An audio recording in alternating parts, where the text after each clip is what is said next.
Hello, hello, j'espère que vous allez bien. Aujourd'hui, on va évoquer en fait les symptômes du burn-out, qui est une maladie qui n'est pas très bien définie et donc il n'est pas facile en fait de découvrir un petit peu les symptômes, de savoir quand on est victime.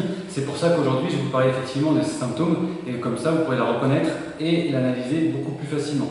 Mais juste avant, pour ceux qui sont nouveaux sur la chaîne, ce que je vous conseille de faire, c'est super simple, c'est de vous abonner en cliquant sur le bouton en bas à droite de votre écran. Comme ça, vous pourrez suivre notre chaîne et les nouvelles vidéos qui sortent, notamment sur le sujet ou sur bien d'autres.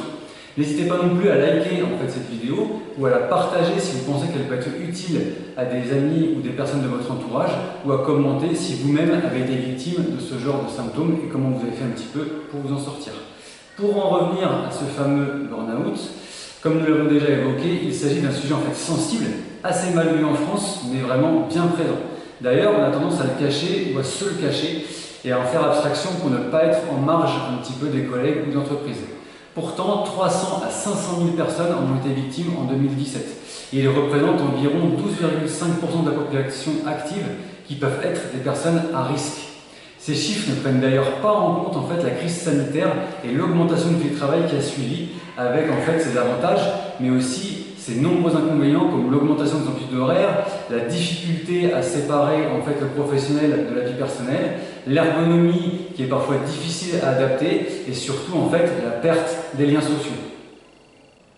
C'est une pathologie qu'il ne faut absolument pas négliger car elle peut avoir de graves conséquences pour vous et votre entourage et dégrader durablement votre relation avec les autres et vous plonger donc dans l'isolement.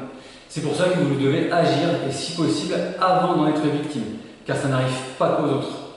Pour que vous soyez efficace, il faut savoir en fait la reconnaître et c'est la psychologue Christina Maslach, grâce à ses nombreux travaux, qui a réussi à le mesurer et le définir le plus efficacement.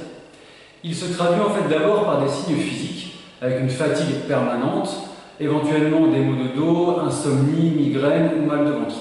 Vous ressentez ensuite aussi des signes psychologiques, comme un vide émotionnel, de l'anxiété, de l'irritabilité.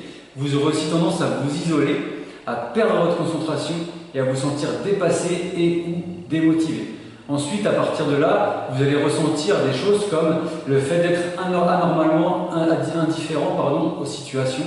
Vous allez aussi ressentir le fait d'être complètement absent ou encore de faire preuve de cynisme alors que ce n'est pas du tout votre habitude.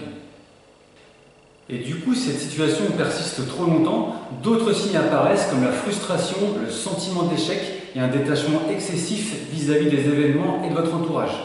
Le risque dont je vous ai parlé en fait tout à l'heure, c'est que pour ne pas être en marge de votre entreprise, vous n'en parlez pas et vous faites de l'automédication. Et dans ces cas-là, des troubles du comportement alimentaire peuvent apparaître, mais aussi des toxicomanies, comme en fait une addiction à l'alcool, à la drogue ou aux médicaments. Et souvent, cela peut déclencher en fait une dépression qui vient encore aggraver votre burn-out. Donc voilà, vous savez maintenant à peu près tout ce que vous pouvez savoir sur les symptômes du burn-out. Vous avez pas mal d'éléments en main et du coup, vous pouvez le déceler chez vous ou chez des collègues. Et dans ces cas-là, vous pouvez leur venir en aide ou leur donner des petits conseils sur le sujet. Si vous souhaitez en savoir plus, n'hésitez pas à consulter nos autres vidéos sur le sujet, notamment sur la définition du burn-out, les risques, les conséquences et comment le soigner ou le prévenir. Et surtout, n'hésitez pas aussi à vous procurer notre méthode pour lutter justement en fait, contre les douleurs en télétravail ou au bureau et le stress qui sont véritablement un fléau et qui peuvent effectivement vous amener entre autres vers ce burn-out. Et surtout, n'oubliez pas, prenez soin de vous, vous le méritez.